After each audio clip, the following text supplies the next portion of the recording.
We're back in the workshop, and today we're going to be showing you how to screen print. Well, in this instance, it's going to be the back of this pinball machine back box here. And it's fair to say this is a process that's used for all kinds of screen printing, right? Yeah, I mean, you know, used to do T-shirts, and so it was done all the time and that. And it was what they did back in the day at Bally Williams when they screen printed the back of the pinball machines, the actual back box and the cabinets they did as well. You can buy the stickers to do it if you didn't have the equipment, but I like to do it like this because I think you get a better finish basically. And it's the authentic way. Yeah, and you know it does look really good. Once it's dry, you get the right colour ink. It just looks brilliant. If somebody did want to do that, what are they going to need? Basically, first thing you're going to need the screen that you're going to need to use. You can't do it without that.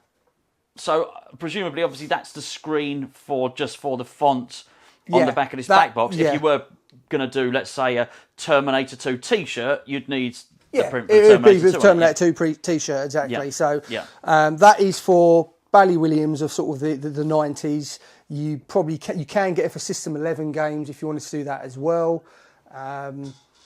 That's one thing you need. You obviously need a giant sort of squeegee. So that's just a rubber bit at the end, isn't it? Yeah, it's just a thick piece of rubber that you use to move the ink. And then last thing you need the ink. That's a special ink, obviously. That is a special ink, yeah, for screen printing. And where did you get that from?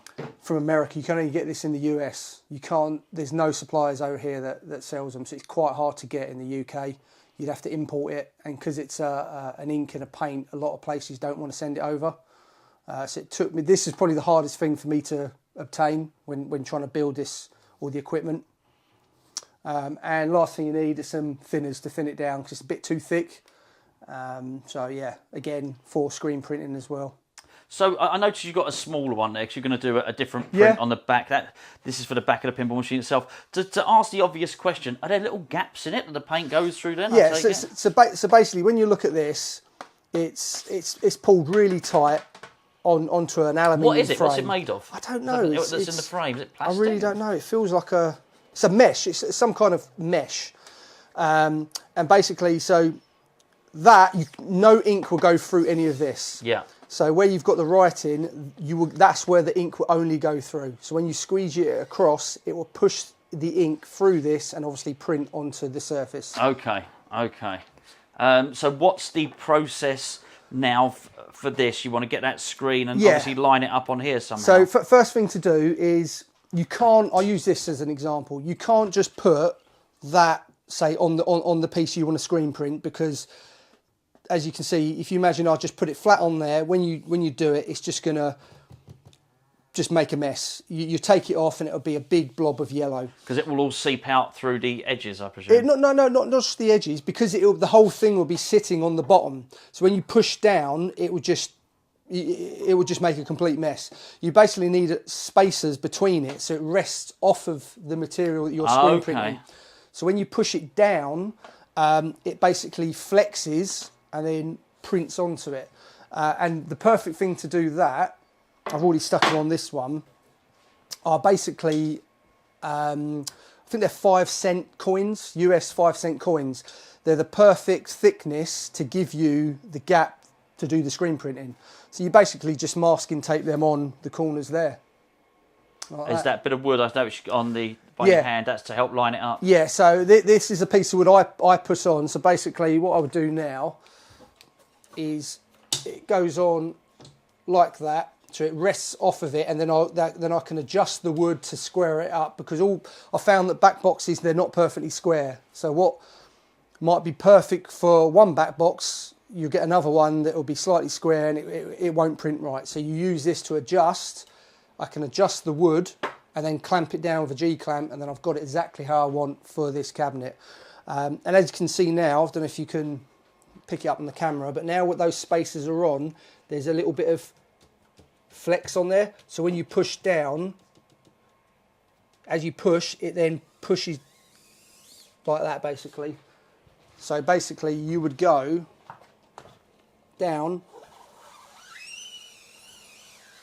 like that, and you've got to push down with quite a bit of pressure so that the text and the font touches the back of the cabinet like that. Okay.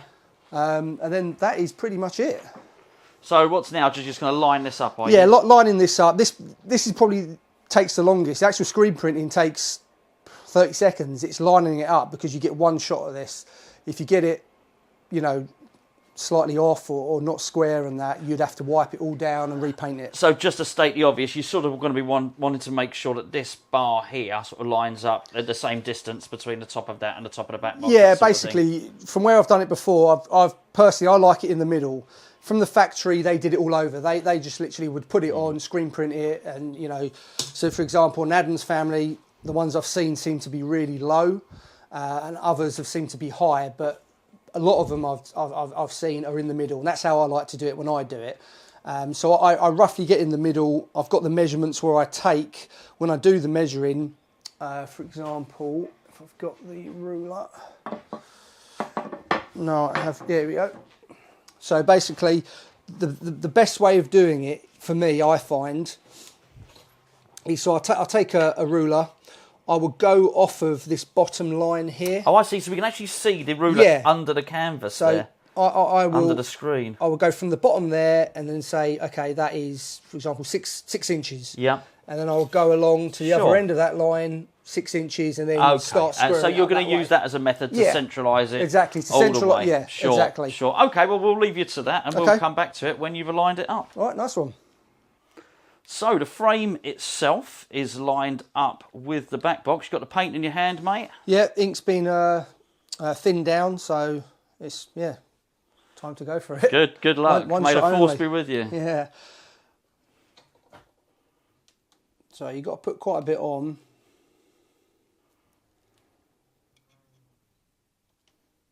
And just squeeze it like that.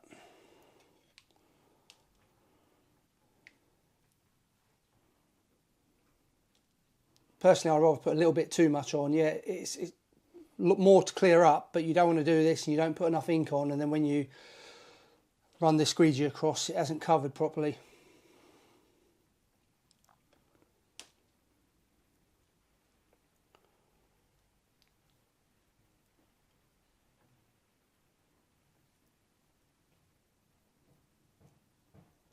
All right, one more.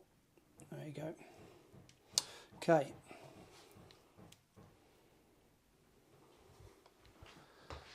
So presumably you've had to order that in the pigment in the correct colour. Yeah, that colour is pretty much the exact colour that's used originally on the back boxes and the cabinets. So once you put it on like that, you get your squeegee, and the first thing to do is you put it on and you've got to flood it. So this is where you can see if you put enough ink on. If you haven't, you can put a bit more on. You're not putting any pressure down. You just want to flood the whole thing like that. Have a quick look. Is it all covered in ink? Pretty much. I'd say I might put a little bit more on here to be safe.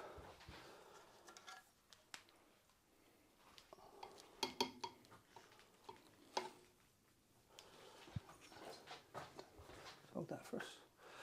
So I'll put a little bit more ink on here.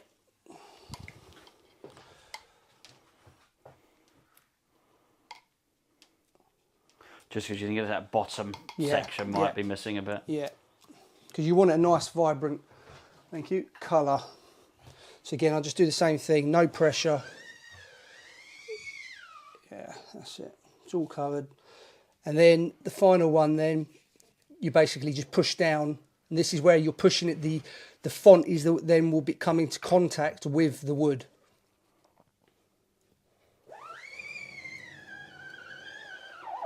You've almost wiped it off there, it looks. Literally like that.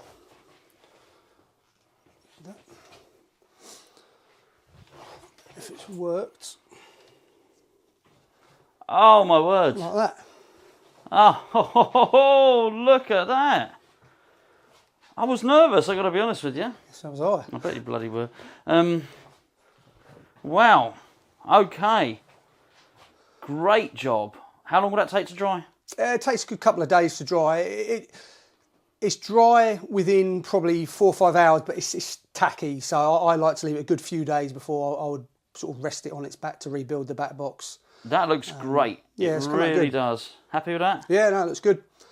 The next bit is the cleanup. The cleanup probably takes longer than the actual doing it, because you now have to get every single bit of ink out of this, because if the ink dries in the font, it's basically useless. And how, obviously, I'm not going to film you doing it. How are you going to clean that? So I would scrape as much of the ink out back into the can, so use it, keep it, and then just basically white spirit and tons of rags, and literally you've got to get it all out of the font. Doesn't matter if you've got it in the corners here, because that don't matter.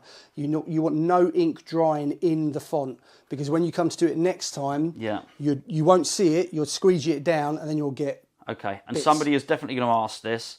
Where do you get that screen from with that font? Do you have to have that made for you? There was a guy that made them. I don't know if he makes them anymore in the US, so I'm not too sure. I got it about 3 years ago now, so.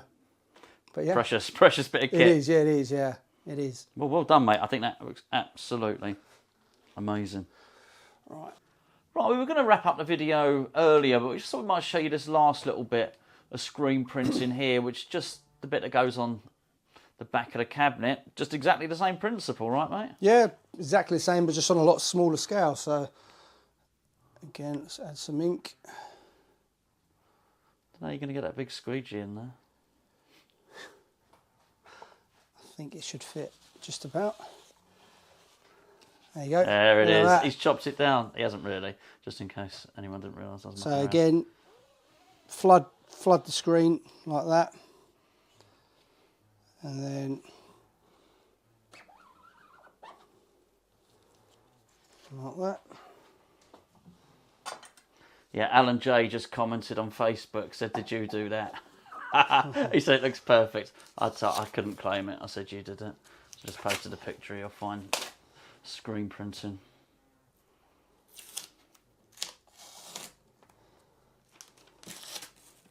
Moment of truth. So you've almost got. Actually, it doesn't matter if you lift that off, because it's not touching it anyway, because the 5 cents or whatever you put on the there. Spacers are on there keeping it away. So there you go. Let that dry for 2 or 3 days, and it'll be all good to go.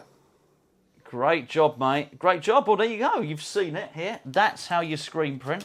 We'll just show you what it actually looks like. So there's the one we did earlier. And if you look just on the back of this amazing Addams Family pinball machine, which is just, well, we've featured this on the channel before.